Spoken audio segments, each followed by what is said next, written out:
today's a special one. We're in actually a really, really cool space. And we brought on family this time. Yeah, we brought on my cousin, and we're on the floor. They made us take our shoes off. Yeah, we took no, it's the vibe, bro. You take your shoes off, you come in here, you get comfortable, you cross your legs. Like, it's a vibe, bro. And the crazy thing is, he's your family. Mm-hmm.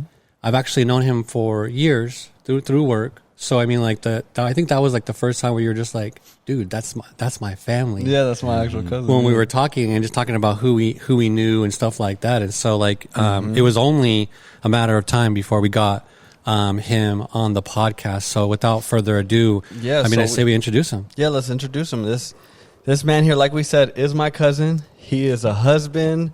He is a Reiki teacher. He's a business owner. He was a drug dealer. He was a real estate agent. He's been in a bodybuilding competition. Yeah, I tore it up. This man has done everything under the sun, and that's why I wanted to talk to him. None other than Universal Healing, Javante. Yeah, what's going on, y'all? Hey, how man. you doing? Blessed, bro. Blessed. Yeah, this is a nice space. You got the... Yeah, I had to pull this out. Get comfortable, dude. This is home, as we like to say. Yeah. And then, me and Angelo have never been in a space where our knees are touching. And he freaked out, dude, and was like, dude, why you got to touch my knee, bro? Well, you're just staring at it. Because your knee was on my knee, bro. So you're freaking out. No, I was just like, wow, I feel this connection of, like, knee touches. Like, it's just crazy, bro. Yo, that is crazy. Hey, yours is skin. Yo, that's what happens when you walk into this space. It's a whole vibe in here. It's a whole vibe, dude. I can feel it. I'm not gonna lie. Tempe. Mm-hmm. It's a nice area too, bro. Congratulations, by the way, man. Thank you. Because I know that we're going to talk about your road. I've watched it, long road. Super proud of you, bro. Appreciate it. Super proud of you, man. And I'm excited to jump into this and get to know you, and then maybe get a little bit of a full circle and see where you're at today and what you have going on. Yeah, for sure. And shout out to the Healing Tree. That's where this is at. Yeah. They let us use this space. Yeah, the Tree Collective in Tempe. Yeah, thank you. And then also, anybody that doesn't usually watch the YouTube, maybe you should watch this one, because we're sitting on the floor. This is like a different vibe. It's a whole vibe. Yeah. And we would like for you to vibe with us. If you could be at home, take your shoes off, sit on the floor, the couch, vibe with us. So let's get right into a story, because I want to let y'all know. Me and Javante grew up together. I'm not just calling him my cousin. So when I was young, bro, I've always been about my money. Mm-hmm. So I used to have this little locker in my room. I had a special spot for my money. It was hidden. It was out the way. But all my cousins were over for the summer. So I had probably like 4 cousins and then my older brother. Shout out to Deontay. So one day I go to my locker. I'm looking for my money. It's gone. That shit was gone. Were you one of those kids that every day you would just go in there, hit the code, and you would just count it? There was no code. That was the problem. It was open. Easy it was just a closed locker, but no lock on it. So but there was a whole bunch of them, so that I'd pick one each day, and I'll move it. And yes, every day I would go and count it up. This is like 3rd grade. Oh, okay, good. So one day I go in there, it's gone, right? So I'm like, damn. So how much money you have? Probably like $10, bro. I didn't have much. $10. So that was a lot back in the day, bro. I was ice cream man. You be ice cream manning it up. Yes, bro. It was outside. So I tell my dad when he gets home, hey, somebody stole my money. So then he sits us all down, and in my head I'm like, somebody stole this money. And in my head this whole time, I talked to my mom about it. I thought it was Javante. I thought Javante robbed me, bro. Damn. But let me know. We were talking about it. We still don't know exactly who it was. No one fessed up. But my dad went hard about it. Yeah, that was. Tell us from your perspective. Yo, I didn't remember that until you brought it up. Okay. I was like, oh, that shit really happened. Yeah. Like I remember it was all of us in there. He's traumatized by it, dude. Hey, my dad is. It was bad. It was bad because then I was like, no, I remember. I was sitting in the couch and he sat us down. He was standing up in front of the TV and I was shook. Yeah. Because I was like, what the hell is about to happen? Yeah. I didn't do shit. I'm just here. Yeah. Chilling. So it wasn't me, bro. It wasn't me. Yeah. For the record. Thank you, bro. Thank you. It wasn't you. No, Yeah, I got you, bro. The culprit is still out. Yeah, the culprit is still out there. I think I know who it is, but I'm not gonna say. How many people? Let that go. So boom, 4. Okay, so 4 people. Yeah, And we've eliminated Javante. There's 3 more. Yeah, so I won't say who it is, but I do want to jump back a little bit because the person that you're seeing here now, I know a lot of people will hear his voice and see him if you're watching YouTube and think this guy is just he was like this all the time. He was maybe a hippie. He has his dreads. He has his outfit.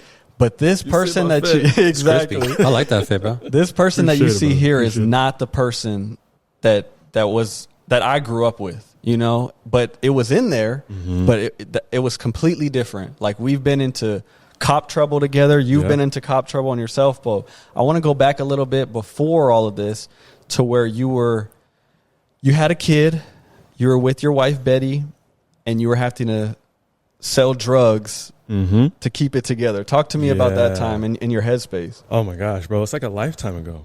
Like, do y'all ever have a moment where you reflect and you're like, I lived a totally different life at one point? Yeah. Like, it's completely different from what it is now. And so that's one of those moments. Just like many circumstances, when you don't have means and resources, you will find the way and you will make a way.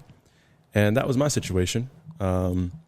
So my story is we were 16 and pregnant, if anybody remember that show on MTV. I don't know if it still airs because I really don't watch TV. But when that first season came out of 16 and pregnant, me and my wife Betty were in high school. She was a junior. I was a senior, 16, and we found out she was pregnant. And so that was a big game changer for me because I didn't grow up with a father. So I didn't have a reference point of how this whole thing should be. But I had a great support system. It was funny because one of my homeboys, he called me. I remember it like it was yesterday. It was a Sunday night. I was sitting in the room playing Xbox, and he called me. And he was like, yo, I got Betty on the line 3-way. It's like, what the fuck? What you got her on the line for, nigga? Yeah. My girl. It's my girl, bro. What the fuck? And He's trying to set me up. Like, what the hell? I was like, wait. What game were you playing? Shit, I think it was Madden. Okay, so you're deep in Madden. Yeah, bro, I'm locked in. Yeah, okay. Pause everything. What the fuck is going on? She got something to tell you. Okay, what? Shop online. Hey, I'm pregnant. My first response, y'all, was, are you going to keep it? That was my initial knee-jerk reaction. As a kid. I was like, what the fuck? What do I do? She's like, no, it goes against my beliefs. She grew up as a Jehovah's Witness. Whole another story.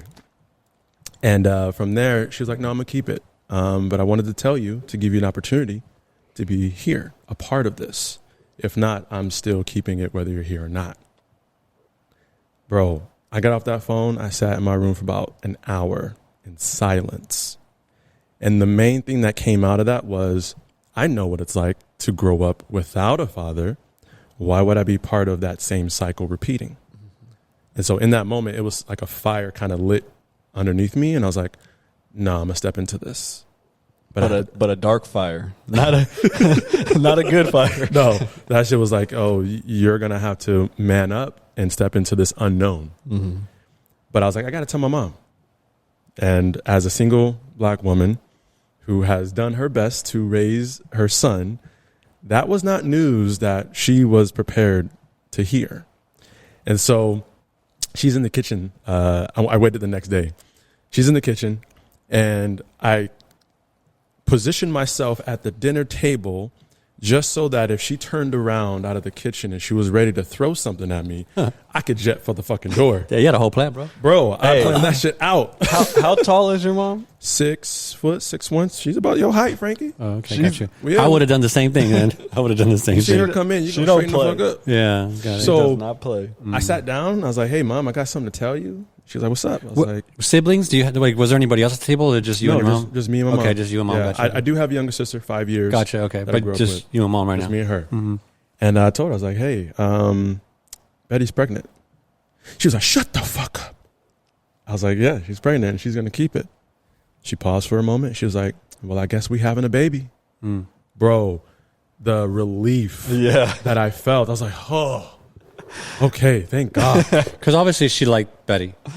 Well, at that time, I think she only met her once. Oh, gotcha. Okay. Yeah, back in the day, like Angelo said, I'm not the same guy I am today. Yeah, no, I get it. Okay. He was Yeah, I mean, you guys were kids. You guys were kids, bro. Like, I mean, I get it. To also give a little perspective, I've been to Javante's to kick it, like spend the night, and he would take me to his parties, And Javante was the man at the parties. Mm-hmm. Like, he was the party guy. Like, that's Nice. who everybody looked to. So Yeah. that's what kind of life he was living. Yeah. Yeah. I had to get out of that. So you were quick. like, all right, I need to make money. I need to make money. So that was the situation.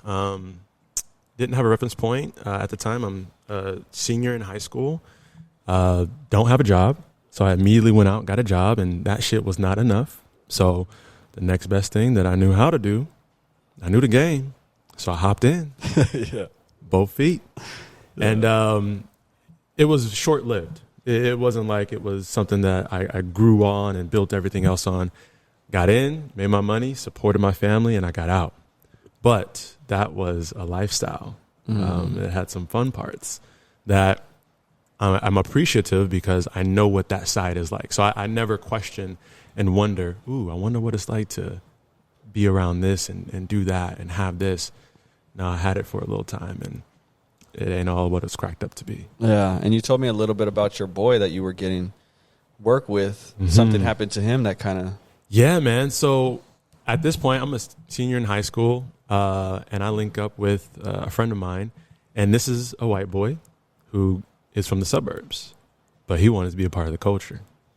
So he went in head first, where he went and started doing drugs. We were selling. We were picking up at the time QPs, moving it within a couple of days, re-upping. And so, like I said, I was able to support my family. I got our first apartment all on my own from that hustle. Yeah. And that sustained us for a good 6 months to a year. But before that, man, there's a lot that happened. My partner, he went down the path of getting into the hard drugs, getting around the crowds who were pushing that, and to the point where he was consumed by it. It got to the point where we stopped hanging out because I was focusing on my baby and my girl, but he continued, and it got to the point where he passed out at a traffic light, where he literally fell unconscious, and they had to call the cops. Damn. And he was at the stoplight, and they banging on his window to wake him up, and he had to start his whole rehab journey from there, and it messed up his family from that. Man. So I got out when I was supposed to get out. And then as you were doing this, you almost lost your family. Mm-hmm. Yeah. So. Oh, boy. Yeah, that part. Being in that lifestyle, man, the energy that you're around. Energy is everything. And I was not in the right headspace to be the man that she needed me to be and the father that he needed me to be. And so my girl at the time, man, she broke it off, went her separate ways. And I took that as, okay, I'm free. Let me go party. Let me have some fun. I had my fun. And then every night I go home, empty bedroom, by myself, alone, and all I was thinking about was her and him. And it got to the point where that pain was so strong, I said, okay, I got to change. And that's something that I learned from one of my business coaches. He says, if you experience enough pain, it's going to drive you to make some changes. And that was one of the first experiences I had with that pain of being alone. That was so strong that I said, okay, I'm going to make a change. And so I remember one morning, bro, I was walking to work and I said a prayer. I'm a spiritual man. So before I knew I was a spiritual man, I was always connected. And walking to work, and I literally just said, Lord, if you could just place her back in my life, I promise I'll straighten up. That was the only thing I said. And the opportunities came after that. So, what you speak has an effect. You will call that shit in. And so long story short, man, she gave me an ultimatum. She was like, look, I'm going back to my religion, which was Jehovah's Witness. So she was going back to the congregation. And she's like, I'm doing this right. So if you want to do this with me, you got to be a part of this as well. And we got to get married. So she threw it on me like that. Ultimatum. Straight up. Like, yo, you ready to jump that broom? Damn. That's kind of scary. At a young age. At the time, we had our son when we were 17. And then we got married when we were 20. Wow. I didn't even remember that. Bro. You guys got married at 20? Oh, my God. Again, lifetimes. When time flies, man, you forget how much you actually go through and experience. So within that time frame, now you're married and now you're knocking on doors being a Jehovah's Witness. Straight up, bro. I was going to that Bible study every week, that Sunday congregation. You went all the way in. So all you the were way. fully committed to the Jehovah Witness. Head to toe. You got married through the Jehovah Witness, like everything. Well, it was more so of the belief around, what was right. And even though I'm not in the religion any longer, I still believe in marriage, obviously, because I'm still married. Yeah. But at the time, it was like, no, this was the right thing to do. And I come from a family where the men did not marry their women, where the men had multiple baby mamas. So I am an abnormality. Broke the cycle. 100%, bro.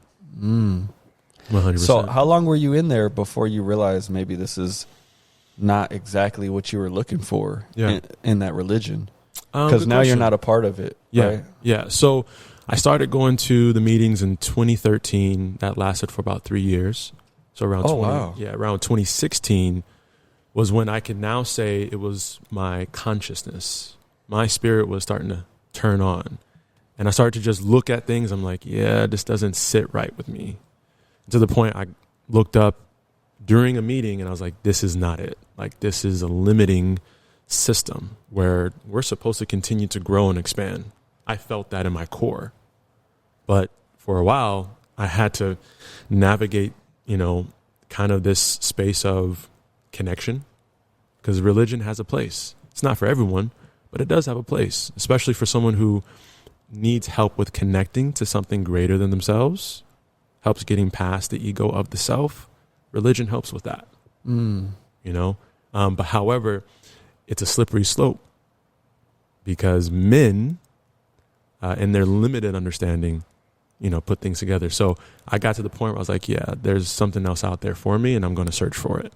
And once I had that conviction in myself, there was nothing that was stopping me. And did you get with Betty and was like, you obviously told her how you felt?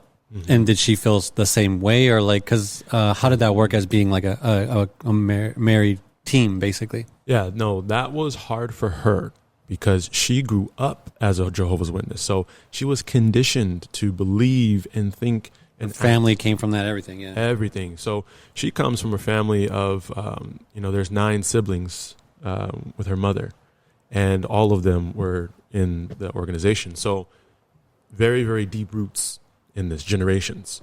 And so when I decided to step away, for her, it was kind of like tug of war, because it was like, this is all I know. This is what I grew up with. This is what my family is, my community.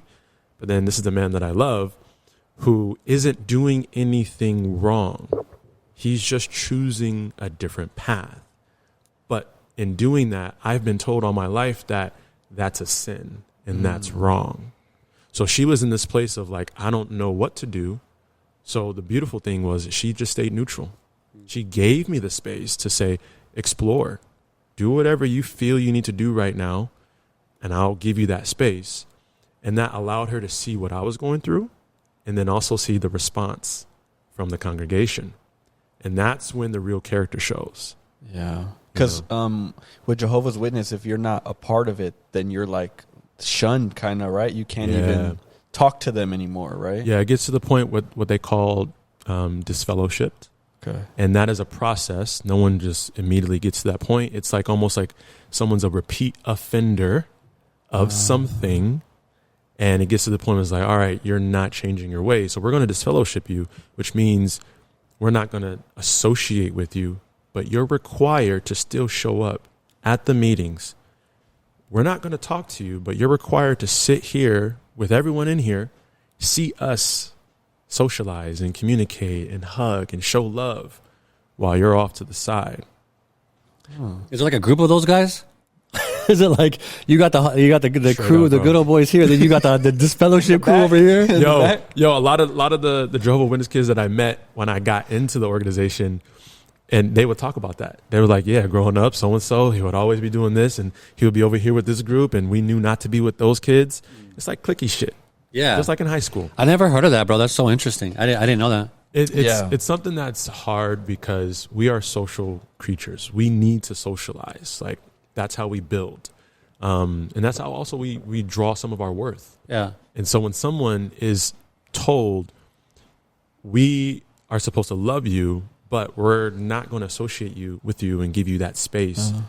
That's hard for someone and to take. And that love is conditional at that point. Very conditional. Dude, I never heard of a church putting people in timeout. That's fucking real, crazy, bro. There's a lot of religion. You know what I'm saying? Like, stuff like that. That's crazy. Yeah, and man. like you said, there's a place for religion. So I believe that religion can be a good thing, but I think it's like with anything in life, like you can drink too much water and Facts. die. Facts. You know what I'm saying? Like everything is in moderation. In balance. And in balance. Yeah. So I feel like that sometimes these religions can take stuff. They think they're doing. They're not doing it out of trying to be mean. They're trying to do it in a good way. But stuff like that is like it's what you gets call a little dogma. tricky. It's a dogma. That's what it is. Spirituality and religion are two different things. Religion is a set of beliefs, rules, principles that you follow to a T, and there's a perceived assumption that you're not supposed to veer outside of that.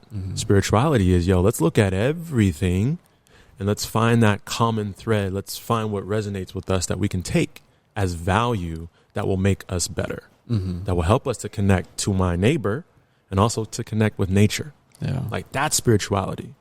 So again, religion has its place for someone who's trying to learn how to get beyond themselves, but it goes to the point of like, okay, look at these rules and these regulations, if you will. Is that really coming from our creator, or is that a man-made system belief? Yeah, and it could just depend. Like you just gotta take everything with a grain of salt. That's really, where I'm at. Religion has its place. No, religion definitely has a place. And I think some people look at it differently to where they're going to follow what they believe in so much that they are willing to make sacrifices or follow whatever they need that they feel is going to get them to that place where they want to be with whoever they pray to, right? And so I think like I always respect that very much and everything that you're saying as well. But I do see what you're saying within the church when you're talking about like being kind of ousted. I always see those things as like I don't see them as being necessary. You know what I'm saying? Like those are the things I do have like where it gives people like a bad image from the outside looking in. Like that's not really what I'm looking for, right? And so it kind of like maybe people like to take a step back and be like, maybe religion isn't for me when that's just one religion, you know. And so thank you for sharing that with us because like I didn't even know that, dude. That's crazy. Yeah, man. For a long time I was very, very angry at religion. And through my self-healing journey and self-growth, I got to the point where I accepted religion for what it is and saw the beauty in it. And I could also see the flaws, if you will, and not allow that to drown out the power. All the good. All the good. Because there's so much that good comes from religion. For sure. Yeah. Damn. That's tough man. Because I've been in that kind of journey, and we've talked about it a little bit on the pod. I've been in that kind of journey too, where I fight it more than I like. Obviously, I believe, but with all those extra things that come with it, I fight them a lot now that I'm older because I'm like, some of that stuff is like, no, I don't think our creator wanted that, for you to shun another person. Like they're not affecting you. For you to shun another person for something you don't like and blame that on religion, like that's when it gets a little weird. But we've talked about before, I think everything is connected and everything 100%. is energy. So who did you see or what made you start exploring that part of it? So at that time, what was coming to my mind was higher consciousness. So when I was sitting in that meeting and I propped up, I literally sat up and I looked around. There was a brother giving a discourse. He was talking to the congregation. And I looked up and I was like, yeah, this ain't it. And once I left from that meeting that night, I just kept hearing higher consciousness, higher consciousness. So I started doing research. And through that research, it led me to a group chat on an app called Telegram. Are you guys familiar with Telegram? Yeah. So I got on there, and this particular chat had people from all around the world on it. And basically, they were just coming together to socialize and talk. And there was one brother in there who was in Texas, and he just kind of radiated this energy of like peace, love, joy. He would send voice notes, and I could hear it, right? It's like one of those things where you could actually hear someone smile. Like if you didn't see their face, but you heard their voice, you could tell if they were smiling or frowning. And so he would just exude this energy, and I reached out to him like, yo, your energy is very magnetic. Like, do you do anything? And he's like, I do Reiki. First time ever heard of it. But at the time, I'm just searching higher consciousness. So I learned about meditation, chakras. I started venturing over to the Eastern philosophy of like Qigong, Bagua, the Taoist philosophy, all these different things. And all of that talks about the body. And so I'm already having a background in it because you remember I went to college at this point. Yeah, for physical therapy, right? Yeah, for physical therapy. So were you doing bodybuilding yet at this point? Yes. Okay. Yeah, actually. So you were getting shredded, bro. Because I remember seeing pictures of like when you were working out in your journey, and I was like, yeah, damn. He was in a show. He did a show. Yeah, no, that's what I'm saying. I saw the photos, bro. Before my Jehovah's Witness stint, for a few years, I did bodybuilding. And Killed I did it. one competition. Yeah. I went from a good 148 soaking wet to 190 pounds. I had my body fat as low as 5% at one point. Yeah. Shredded. I was deadlifting in the 300 club, bench pressing in the 225, squatting 400. So it was that was your life. That was your life. 6 days a week, bro. Just 5-6 meals a day. 3,500 calories. Yeah. When I was really in it. But yeah, bro, that was a fun time. But it was short though. And I was telling you that conversation, when you're chasing a dream and you're reaching for something, you really have to be clear about the reason why you're doing it. Like what is motivating you to get up and do what you do? Because if it's misplaced, you will get to that point of achieving the goal and it won't be what you thought it would be. Mm. And that's how you felt with bodybuilding? Mm-hmm. Gotcha. And I didn't mean to miscourse you. I just wanted to kind of like, because I know that was one thing that we talked about, and that was part of your journey is that bodybuilding phase, which obviously, man, it was just really cool to see. Thank you, man. Yeah, because it wasn't like, again, someone just working out at the gym and kind of like going more casual. Like you were dead. This was dedication. That was my life. But it goes to how we kind of started this part of the conversation of like how everything's connected. Right. So like a big part of working out is anybody that's in the gym heavy knows there's a thing called mind muscle connection, because when you can connect to your muscles, that's when the results happen. Yes. Not when you're in there, just going through the motions, going up and down. Tired, but I got to be here. Yeah, but that's great too, the consistency. But like when you're in there and you can really like contract and focus on a muscle, moving, that's when that stuff happens. And I feel like on your journey, that was probably one of the first times that you actually tapped in to what you were going to get to Eventually. Reiki. But that's like the beginning. That was a start. Yeah, for instance, I'm sure people who go to the gym now, I'm sure you see regulars, and the motherfuckers look the same, but they've been there for 8 months to a year. That's what I'm talking about. Yeah. You know what I'm saying? Yeah. And then the muscle to mind connection, that helps the body transform because the mind could be scattered. Right. And this is just going back to the whole thing about energy and how it helped me to connect to my body.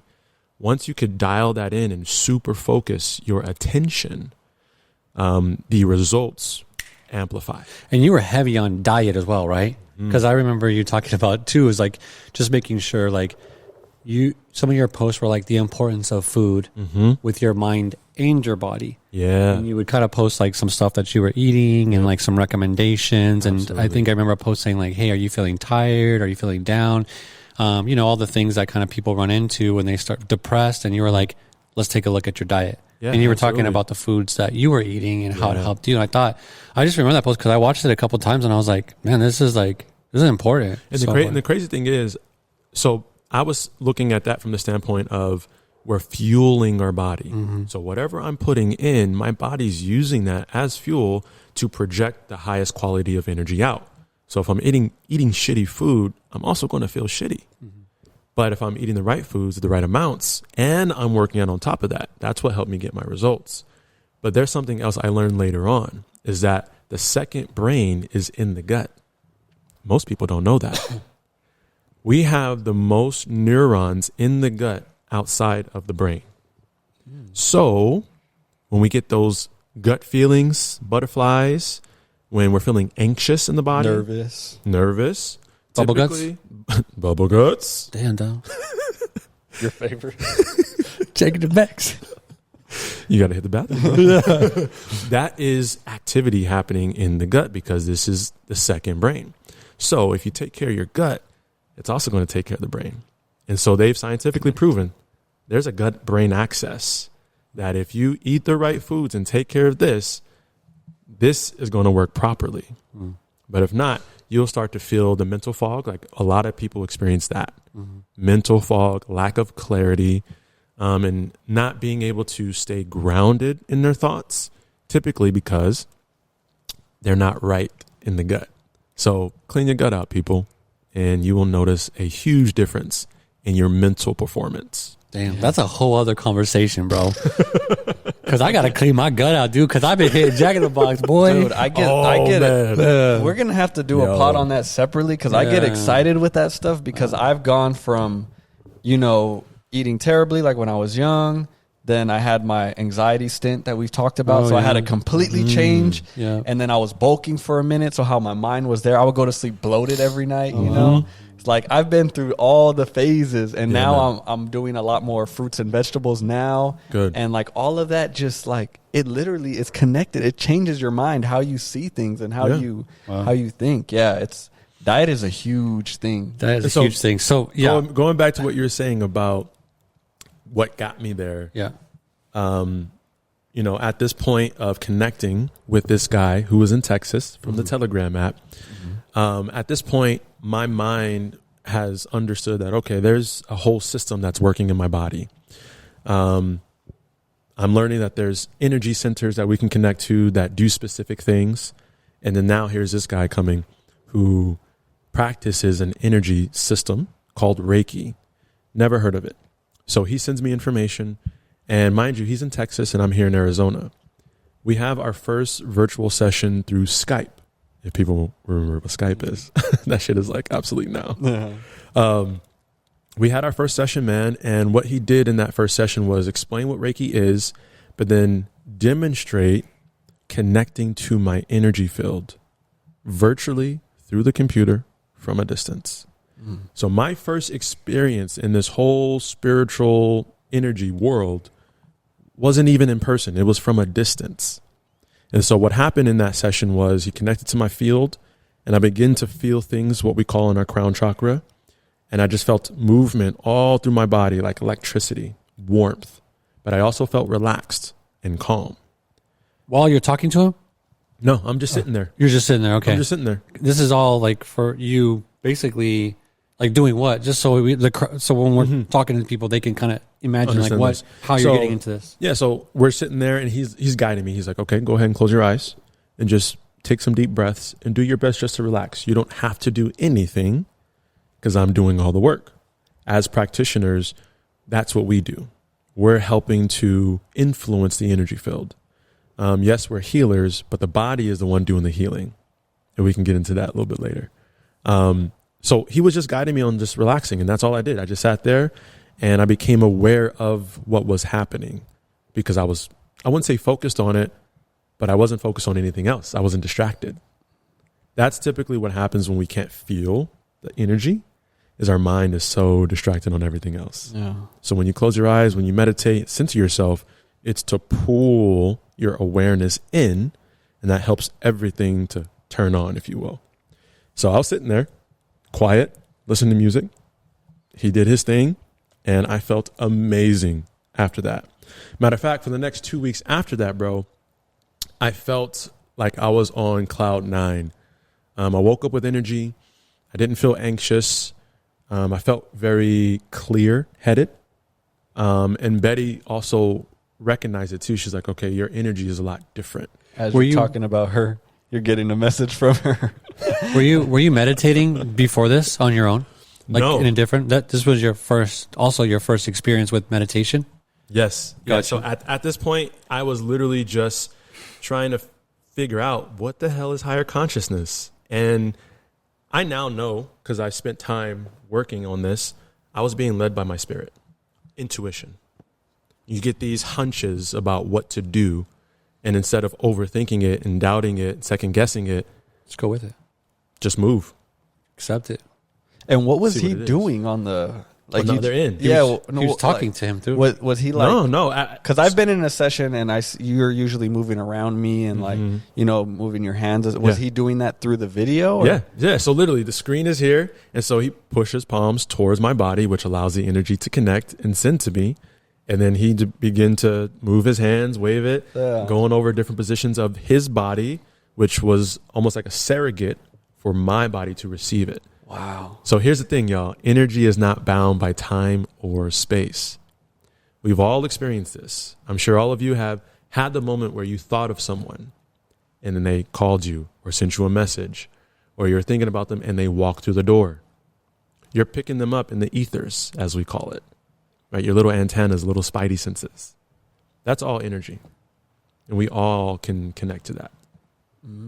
That's so interesting, bro, because there's been so many times where I've like, you may be like thinking of someone or something, and then all of a sudden, like, you run into them, or you get a message or something like that, and you're like, damn, bro, I was just thinking about you. You know, I've been wanting to reach out to you, but type stuff, And I was gonna, like you said, it happens to me all the time. Yeah. I think it happens so often, but the people that are more in tune and like aware, it happens to them more because we look for it. It pops out. It pops out. That shit is like a sore thumb to me. I'm like, I was just thinking about your ass. I saw somebody at the grocery store the other day. I was like, okay. And then literally, that is a sign. Yeah, that's so crazy because Alexis knows I'm a little bit in tune like that. So all the time she'll be like, you were just saying blah, blah, blah. And when I was watching this, it was just what you just, and I'm like, and I don't tell anybody because I don't want it to like seem unbelievable, but she lives with me. So now she's always like, you always say, but it's just, I think it happens to everyone. It's just how in tune you are. And it also happens so much that we overlook it.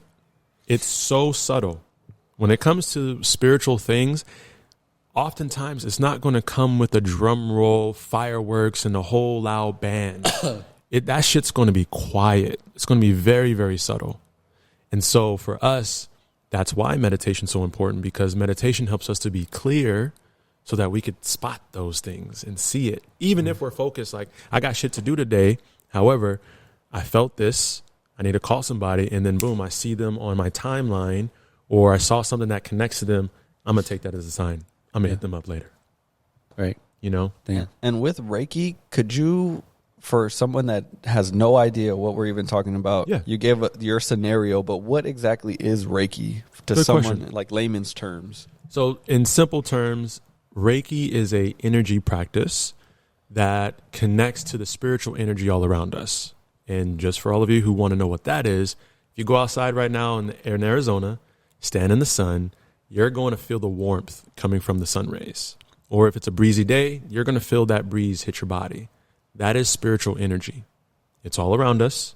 It emanates all living things. That's what we're connecting to as practitioners to help shift the vibration of a space, of the energy in someone's field. We could give this energy to our liquids, our foods, to help raise the vibration. And that's the point, is to help bring a harmonious resonance to this area so that if there is any imbalance, it could naturally be cleared away. So when I talk to people, I tell them, yes, I am a healer, but I'm not the one doing the healing. Your body's the one doing the healing. It just needs to be in the right environment to do it. Oftentimes, mentally and emotionally, we're so wrapped up in the stress, what we got to do, the responsibilities, or we're worrying, or we're in fear. So that's disrupting the flow of energy.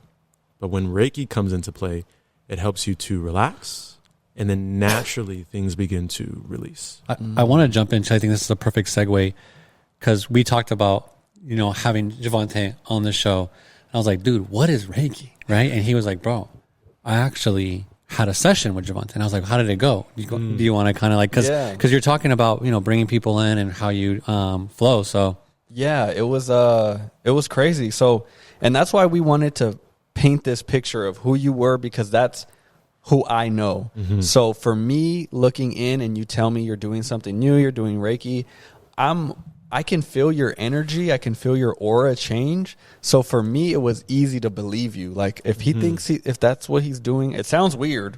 You know what I'm saying? Reiki sounds weird. It ain't normal. It's not normal. It ain't normal. No, not a lot of people are talking about it, and some people maybe have like a closed mind to it. Exactly. Right? And I did.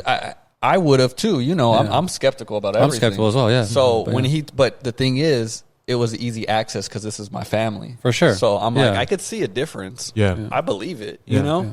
So I'm like, let me just do a session. Like, why not? Yeah. So I go in the session, and I remember this day clearly in my mind.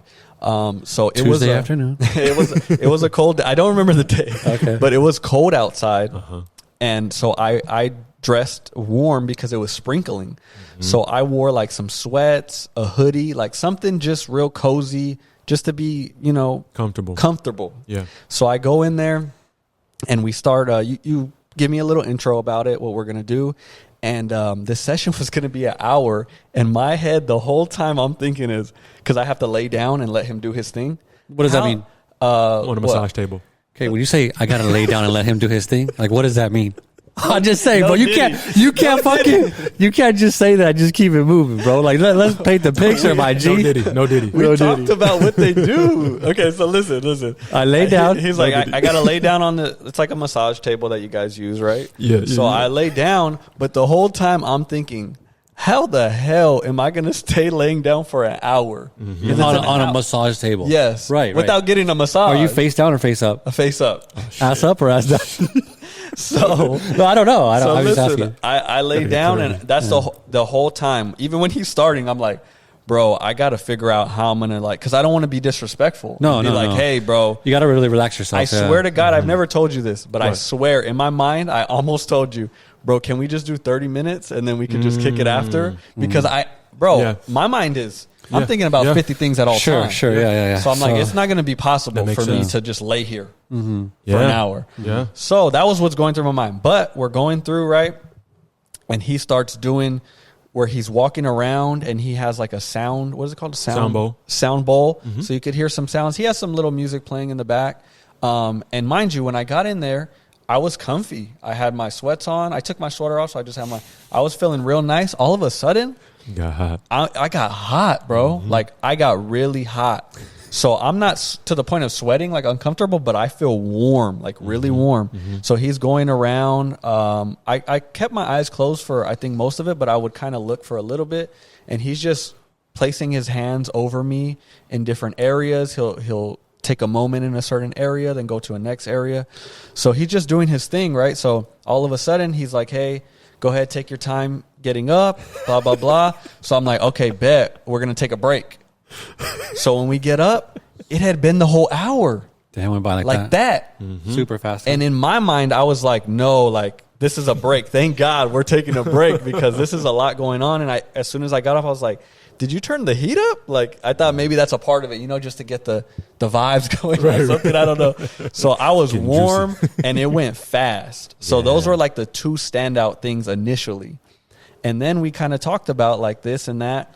And we've talked about it on the podcast because of that session is why he said in a certain area, maybe you could elaborate on this because I can't remember verbatim, but you said in a certain area, it was giving you, maybe it was my knees, that I needed to connect with my like past loved ones. You're like, I don't know if your ancestors. You're like, I don't know if it was maybe your nana or something. You're just throwing grandpa or something out. And I was like, that's funny you say that because I had been suppressing a lot of memories with my Nana Jay because she passed.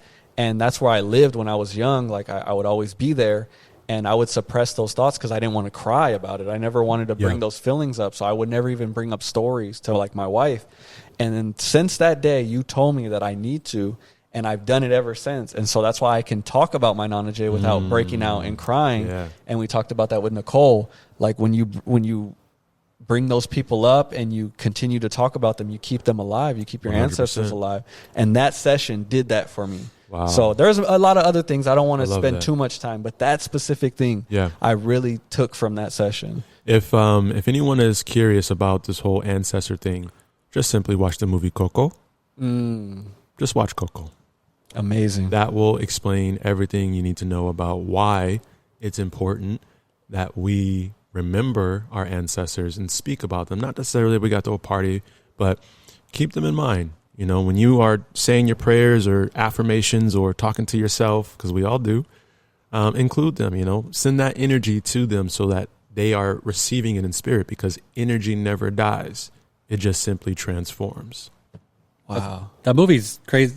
I mean, it's cool how it talks about what it does, but it puts it in, you know, obviously into a child kind of movie, but it's very Simplifies adult as well. Yeah. You know, so I think that's a good reference. And I think we're losing a lot of that because that's our culture. You know, that's Mexican culture. I feel like as the years go on, the generations go on, we're losing that culture, you know, of where we do connect with our ancestors and like throw, you know, parties for them. And so like years and years go by that's leaving. Dwindling. Yeah, and I felt like that movie kind of brought it back a little bit, made it a little bit more like, that now I understand why there's Dia de los Muertos and stuff like that. You know? And it's because, like, for example, my mom is like, I don't know, like 4th generation or something. So she didn't know to teach that. So it's like on us to teach our kids so that it passes down. You know, at some point you got to bring it back. Like, boom, this is what we do. Yeah. This is our culture, so that it can go down the line. Because a lot of our parents, they didn't know. Or so the session helped you in multiple ways. Then it helped you beyond what you were expecting. Yeah, I thought that I was going to go in and just hang out with Javante. Yeah. I just, honestly, since we were young, I've always loved Javante's energy, and we've always had a good time kicking it. So I was basically paying to hang out with my cousin. Yeah, and so you do those, and you do those sessions where there's like multiple people in the room, right? Because I've seen some pictures where you've had some, you know, the table set up, and you know, you had people laying down, and you were obviously setting everything up to where you were able to, you know, conduct a session. Yeah. Okay. Yeah. So me and my wife, for those who are curious, we do this full time as practitioners and teachers. So we do one-on-one sessions with our partners. Then we do group sessions. So we're in the Healing Tree Collective right now. This is typically where we do our group events. So we might have, you know, anywhere from 5, 10, up to 20 people in a room, all here to receive something to help bring relaxation, mental clarity, help heal any trauma or stresses that they've been through. And then we also teach this for those who want to learn for their own benefit.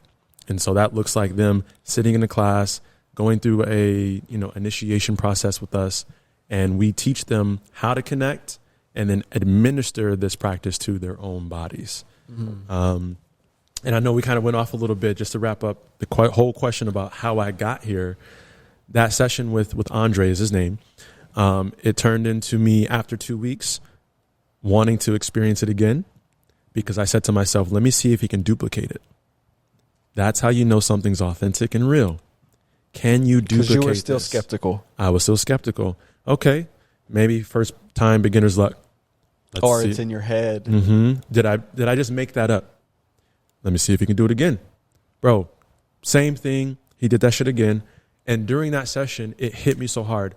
I need to learn this, not for my own sake, because I could have learned this and just kept this to myself. I was like, no, there's people in the world who need to learn about this, because so many of us have been conditioned to believe that we are less than, or that we're born sinners, and what happens to us is supposed to happen to us, and we're not supposed to be happy or feel good. I was like, no, I need to learn this so I can empower others and help them grow. Wow. That was all the way back in 2017. Before I learned this practice, I had already felt that this is where I was going to be. That's a crazy mission to go on. It's huge. This shit's bigger than me. That's amazing. What, so to now, how many people do you think that you've impacted from Reiki? Because there's been 20, 30 groups. You know what I'm saying? I can't put a number to that, because it's not just that one person who receives directly. Like you just said, our session helped you to reconnect to your ancestral lineage in your own way, which allowed you to emotionally move through what you could say maybe was holding you back to some degree. Well, when you're suppressing emotions, when you're suppressing energy, you're not the only one affected. Everyone around you in your world is also affected by your suppressed energy, because they need the best of you in order for you to show up for them. Yeah.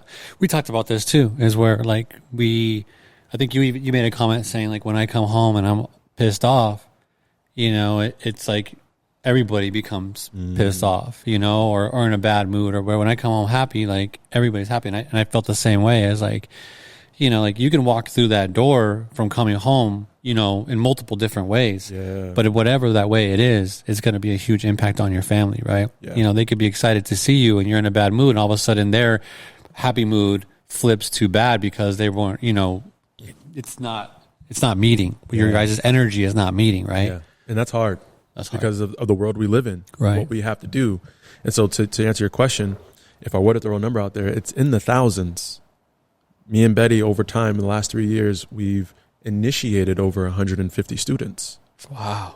And they're taking this and practice. They go. Exactly. Wow. Exactly. And then not to mention all of the one-on-one sessions that we have. I do this full time. In a week, on average, I probably average about anywhere from 10 to 15 hours a week actually in session, which is not an easy thing to do. You imagine holding space for someone, connecting to their energy, allowing them to process emotions, mental stresses, doing that repeatedly. Does that take energy away from you? To a certain point, at that high level, where I'm averaging anywhere from 7 to 9 sessions a week. By the end of the week, if I haven't kept up my own work, I will feel drained. I will feel a little depleted. But this practice of Reiki is created and structured in the way that we don't use our own life force energy. So let me give you an example. We all have kids. If one of our babies hurt themselves, we're immediately going to grab them, console them, and in that process, we're actually giving them energy to feel better. So we're almost using our own life force energy to help heal them. And oftentimes that shit works. Whereas when we're doing a healing session, we don't want to use our own life force energy because that's going to be a much larger draw on, right? Or drawback rather. So with the practice of Reiki, it allows us to connect to the spiritual energy that emanates all living things instead of our own. But we use our energy, our chi, to channel, to be a bridge, to allow that energy to flow through us so it can affect and influence all the energy around in that environment. So we're not using our own life force energy when we do Reiki. We're tapping into the spiritual essence. We're almost attuning ourselves to that frequency, which raises everything else up. So just really simple for all of you who want to research Reiki. It's almost like we're hooking up the body to its original source so it can be recharged. Just like when you jump a car battery. Yeah. You got to hook it up to a running car battery that's in good condition. Those jumper cables sit on for a little bit. It's transferring that power. Yeah. Boom, you turn it on, that alternator kicks on. You're good to go. And I feel like it's a lot like in physical terms, because I go to the chiropractor and a lot of people don't, but you should because because of gravity, your body changes and it'll get you back realigned. Yes. And I feel like that's what Reiki is in the spiritual sense. So energetically, yes. Energetically, like chiropractor is like physical to realign, and then Reiki is more like spiritual energy realignment. Give you an example. So with Reiki, it can influence the body on 4 different levels: physical, emotional, mental, and spiritual. I have a client right now. She's 61. In the last year, she's had 2 total knee replacements because she fell. And then she's also getting work done on her toes because they're kind of like getting all crooked. So she's physically in pain. Like she got scars, bro, that are like 10 inches. And so we just had a session earlier this week, and the hours afterwards, she could still feel the energy moving through her body.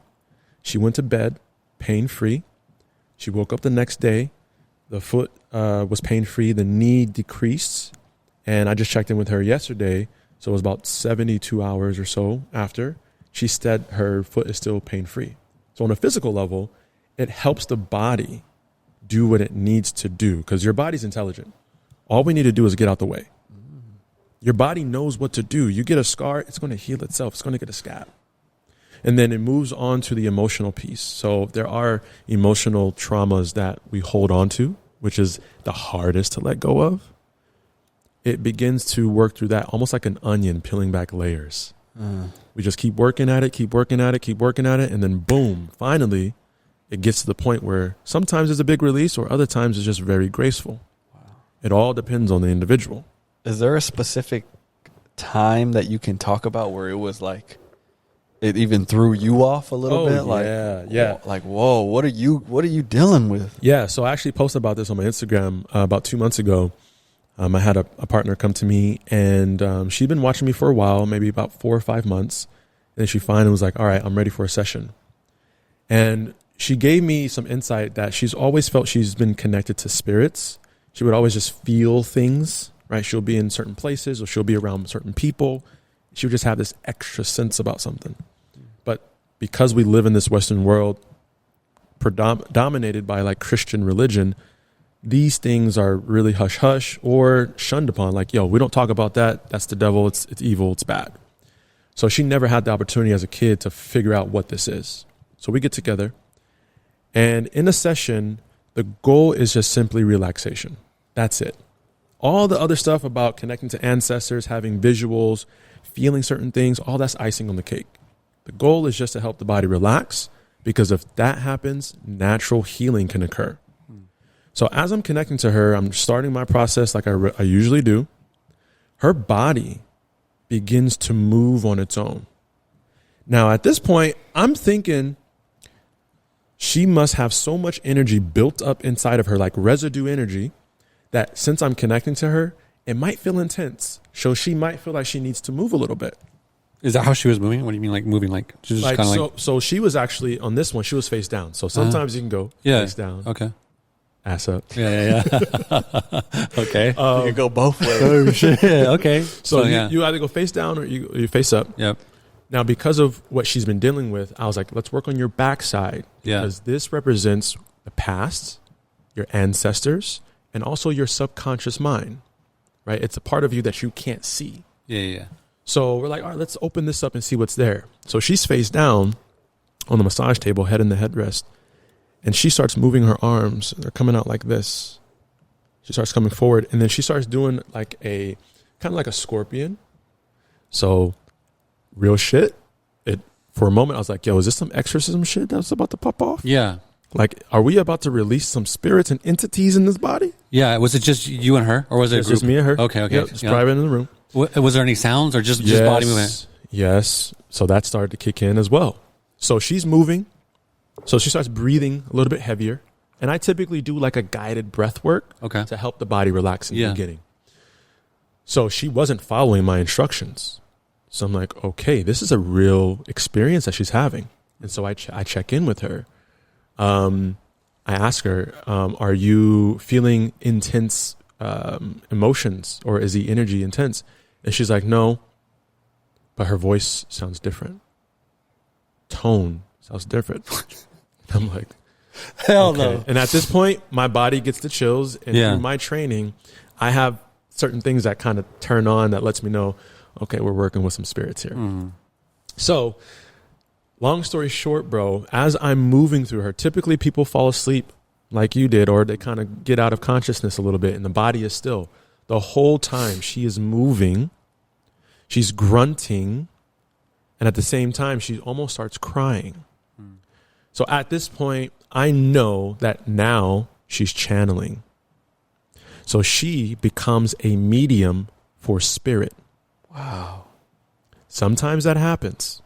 Sometimes people have this almost spiritual aptitude or spiritual capacity that if they get to a certain frequency, quite literally their energy field opens up. And if they got spirits around them, or if they got spirits who want to communicate and family who wants to talk, they will drop in. So I'm recognizing it because typically in like shamanic circles, when it's authentic and real, the healer sometimes they'll be moving their bodies a certain way. It's because they're channeling spirits, typically like nature spirits. So I understood that she was channeling right there. So once we get done, I sit down. I'm like, okay, let's see what the fuck she's about to say. Yeah. She gets up. She's like, wow, that was amazing. I was like, what do you remember? She's like, I just remember your voice. You telling me to take some deep breaths, breathe in through the nose, exhale slowly. And I just felt very heavy and relaxed. I said, do you remember moving your body? She said, no. Bro. Yeah. Right then and there, I was like, okay. She is a channeler. She's a medium without knowing it. How old was she? So this was so she's in her 30s. Okay, gotcha. Yeah, she's in her 30s. I was just trying to. So this is a situation where some people, they go through life having spiritual experiences and they become afraid of it because there's no reference point. They don't understand it. Right. And so, bro, she was completely unaware of this. Mm-hmm. So I said, okay, let's see how these next few days to the next week goes, because the work that I do helps to remove any energy that causes imbalance. So we're basically clearing this space, and now there's like an open void, and we want good energy to be here. So make sure you're having those positive thoughts, thinking good things. After the week, she was good. I said, let's do this again. I want to check in. So we have another session. She goes face down again. This time, y'all, we drop right into the same space, and her grandfather comes through. I start talking to her dead grandfather. No way. Bro, voice changes, gets super low. Her voice is pretty high. She's a blonde white woman. Mm-hmm. Her voice got super low and started talking like this. Bro, was she looking at you? Face down and on the massage table. But did do like this? Bro, and at the same time, she's talking like, oh, my precious. She was like literally moving like that. Moving while she's having while this. she's talking. What were y'all talking about? So immediately, first off, I got to tell you, like, at this point, this isn't something that's normal. Yeah. So I just want to preface this. Yeah, okay, let's preface that. That shit ain't normal, dude. This is not normal. Yeah. This is not normal. Yeah. However, through my training, I knew how to recognize the signs, and I've been trained on what to do in that. So I immediately went into facilitator mode.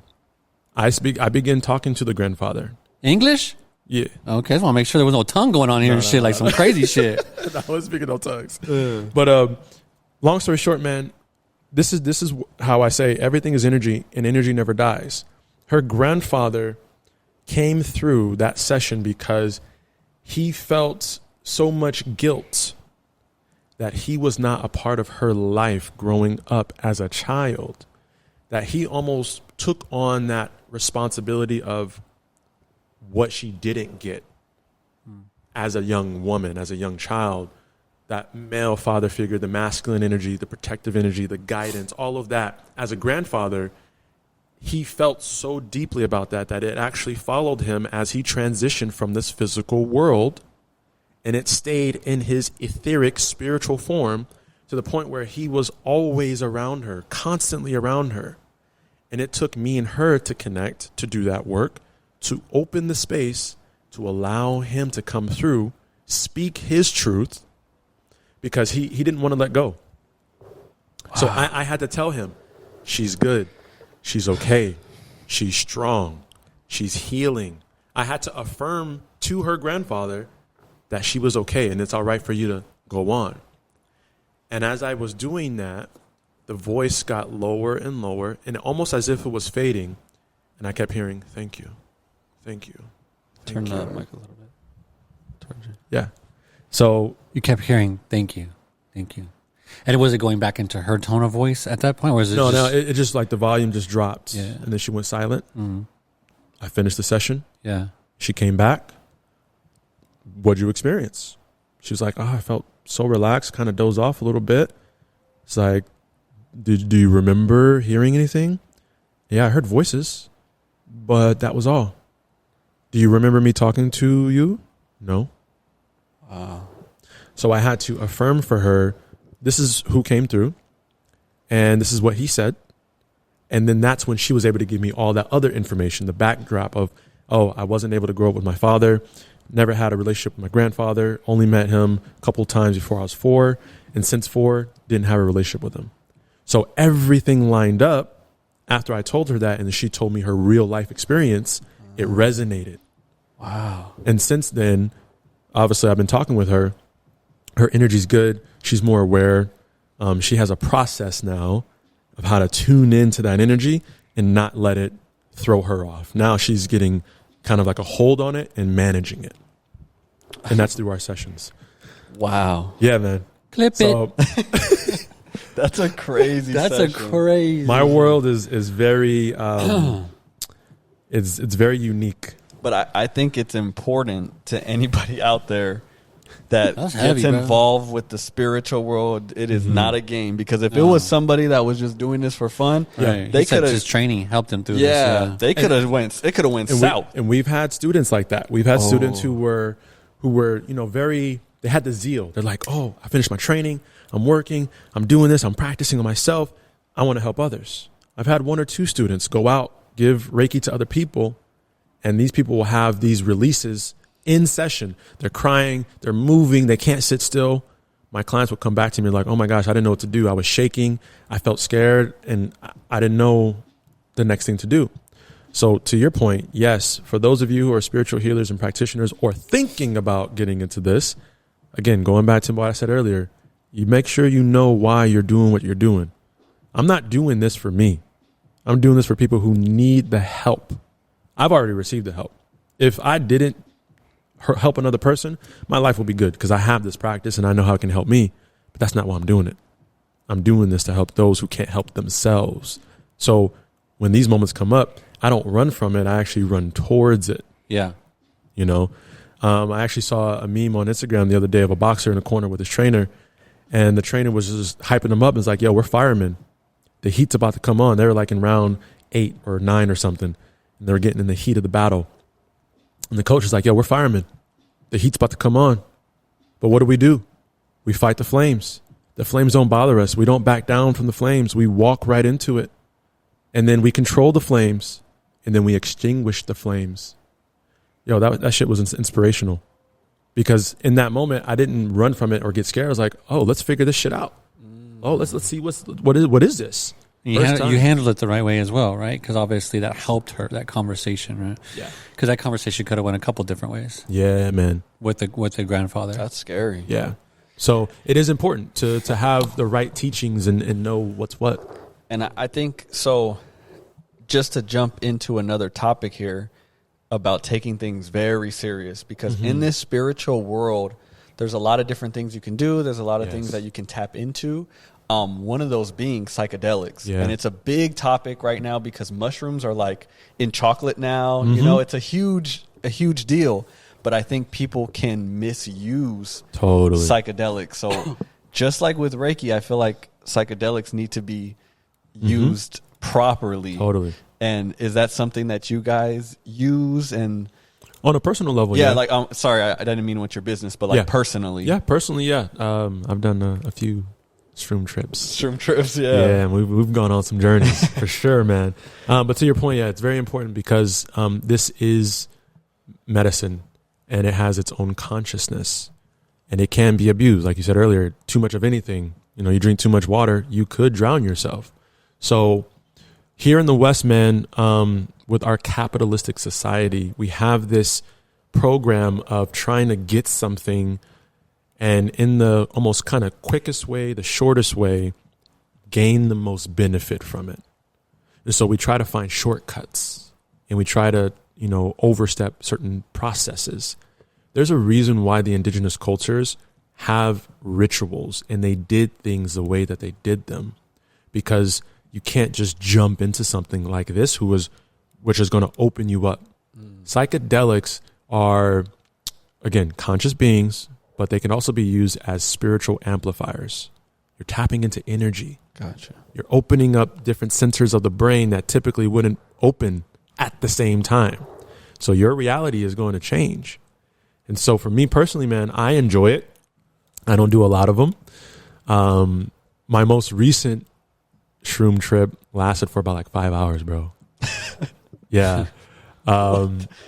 It was crazy. You want to talk about it? You clocked in to that Shroom trip. My boy clocked in. Yeah, man. Let's jump into it. Talk for anybody that doesn't know, I want to do a Shroom trip, but I take it very serious, so I haven't yet. Maybe a microdose might be good for you to start with. I have tried that, but it was a chocolate and it didn't hit me, and I wasn't one of those ones because I know about edibles where you keep eating and then all of a sudden you're just on another planet. So I had a little bar.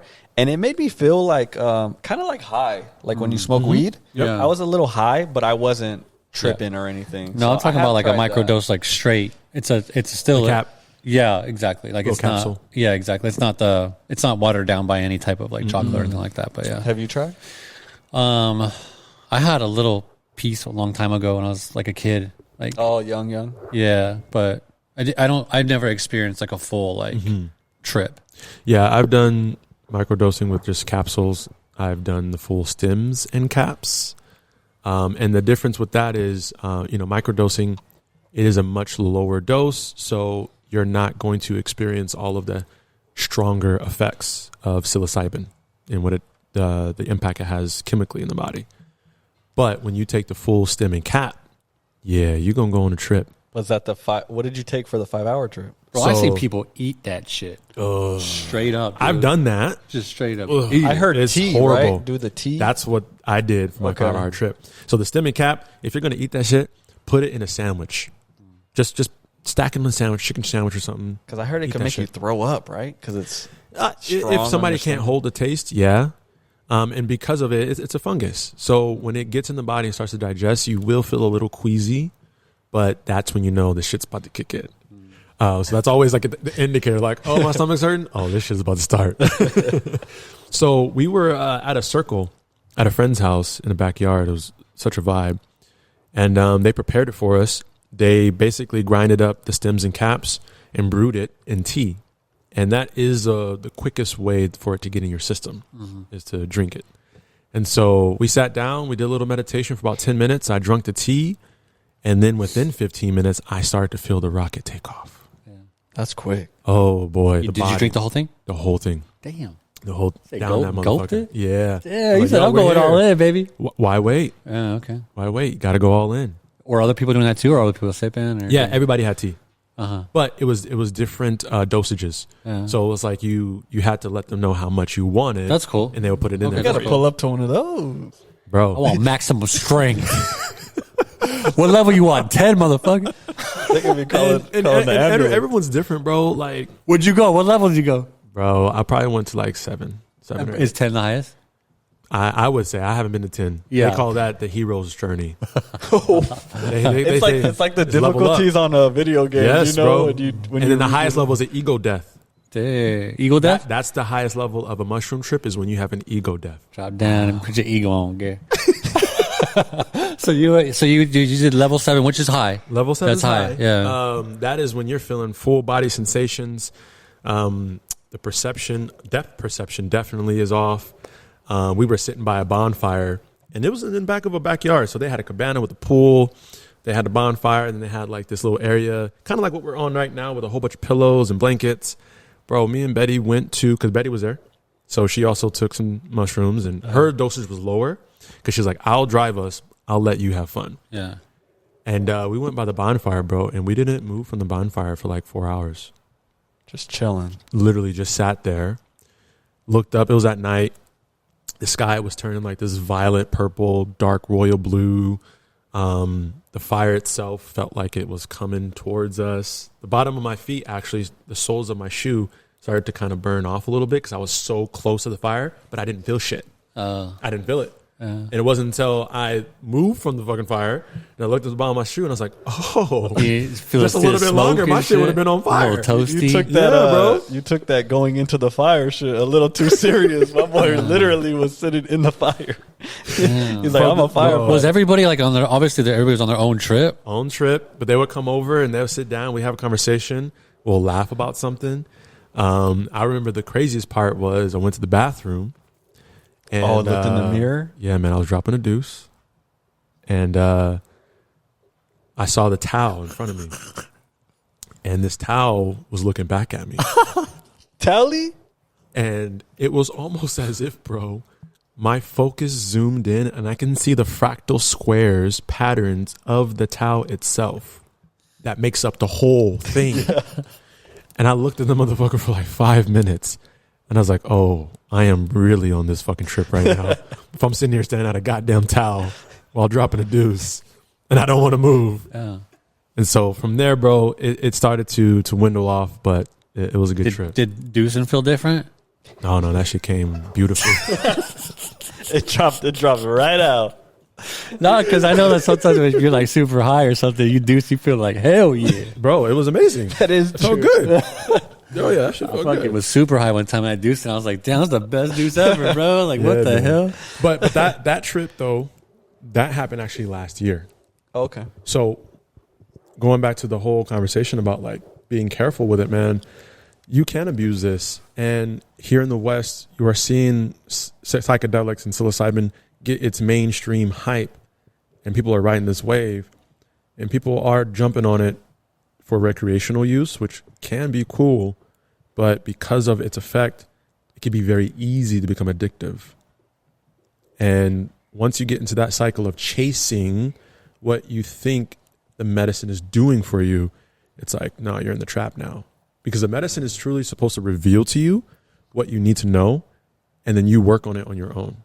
So during a mushroom trip, if there's any aha moments and realizations, like that's the moment of you taking that in, and then when you get sober, start implementing everything that you received. Did you have one of those? Oh no, it was all fun and games, bro. Okay. And that's the thing about it too. I feel like it can go both ways, right? Yeah, totally. Or you could have a crazy bad trip.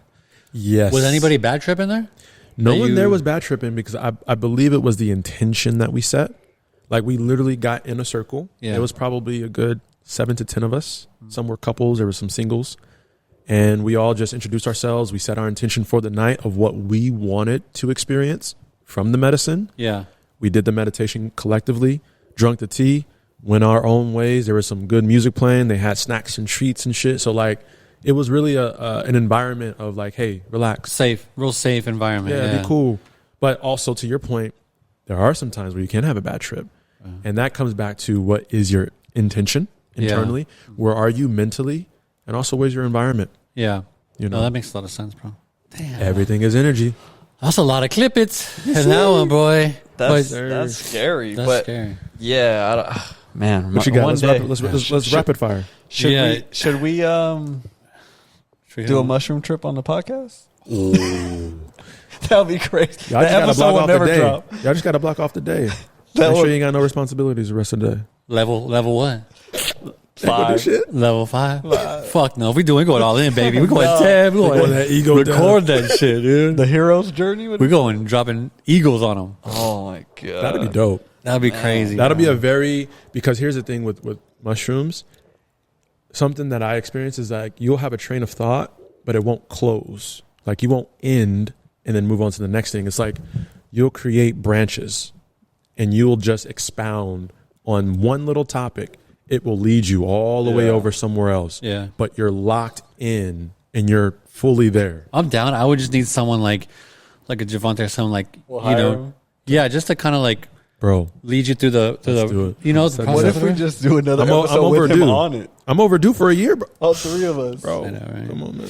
But yeah, this was amazing. We talked about so much stuff. I don't want to keep you too long. But please shout out how people can get in touch with you. Yes. Because you have a website. Absolutely. And then you do stuff through Instagram. So talk a little bit about that so that we can shout your business out. Yeah, so I'm mostly on Instagram. It's Universal. And the soul is SOUL, not SAL. Universal.healing on Instagram. The website is universalhealing.energy. We do in-person and virtual sessions, so you don't have to be in Arizona for us to connect. And it's for everyone, meaning that it can help everyone, but you have to be in that place of wanting to open up and do this type of work because not everybody's ready. And, we strive to just provide information and value so that you can improve your life the way that you need to. So the practice of Reiki and energy cultivation, this is what I call our birthright. Like all of us are energetic beings. We all operate off of that. And when we learn how to tap into it and manage it the right way, then our lives will reflect that balance or even the direction of where we're sending our energy. So you guys could hit me up on Instagram, universal.healing, or head to our website, sign up for our email campaign. We send out offers and updates and events that happen all around the valley, not just with us, because there's a lot of people around the valley who are doing this work here in the east side and also on the west side. And I would implore anybody that is thinking about it, but they're not sure, DM him. This is just for the pod. DM him and just ask if he can set up a call with you just to talk to him on the phone.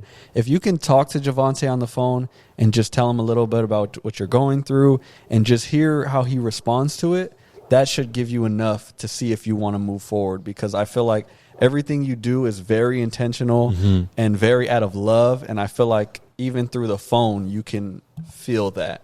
So if this pod didn't do it, just get on a one-on-one call. That's and it. I believe. That's it. Sorry to throw you out there like that, but I really believe I want that, because also too, there's not many black men who are operating in this space. There's not many of our culture who look like us, who can relate to us, that is an advocate for healing, and especially us being men. Like, this is a time for us men, especially, to face our inner demons so that we can show up in that masculine role that we need to. Like, the world is going to shit because the men haven't stepped up long enough. There's been a few that have tried here and there, but it's because of the lack of proper masculine energy that we see a lot of this fuck shit going on. So in order to help that and correct that, we first have to heal ourselves. And in order for us to see the change in the world we want to see, we first have to do it within ourselves. That's amazing. And this is the Beyond the Brand podcast, so you know what we got to ask. Our favorite question. You hit it, but they might have missed it in there because it was in the middle. Why do you do what you do? Because you said from the beginning that you realize this is not just for me. This is for others. So hit them with that. Yeah, this is for others, because my life is complete. My life is as successful as it is now, but there's so many of us who need help. And we need more of us to open our arms and open the doors to welcome people in, to feel safe, to feel comfortable and vulnerable, because there's strength in that. You know, many people look at vulnerability as a weakness, but no, you being able to show your emotions and show what you've been through and how it's affected you, but then you still show up to become better each day. That's what this is about, because not many of us have somebody in our corner like that. That's why I'm here. I will be that guy in your corner who will check in and say, how are you doing? Are you still practicing those things that we talked about? Have you meditated? No? Okay, well, let's set something up. Let's meditate together. Let's get you back on the habit. Right? So this is all for you. And I love when I look at my phone and I see audio message from Javante. I'm like, oh, what is this going to be? I love it, bro. So he's not lying. Yeah. He will check in and be in your corner. And also, too, you can look us up on Google. We have some reviews there from people who have worked with us. So if you go to Google to do your research, we are there as well. Nice. Perfect. Thank you, man. I appreciate you joining the podcast, bro. It was an amazing podcast. A lot of great information, a lot of good energy as well. And so I'm excited to drop this to everybody in our community. So again, thank you so much. Appreciate y'all. We out. Peace. Adios.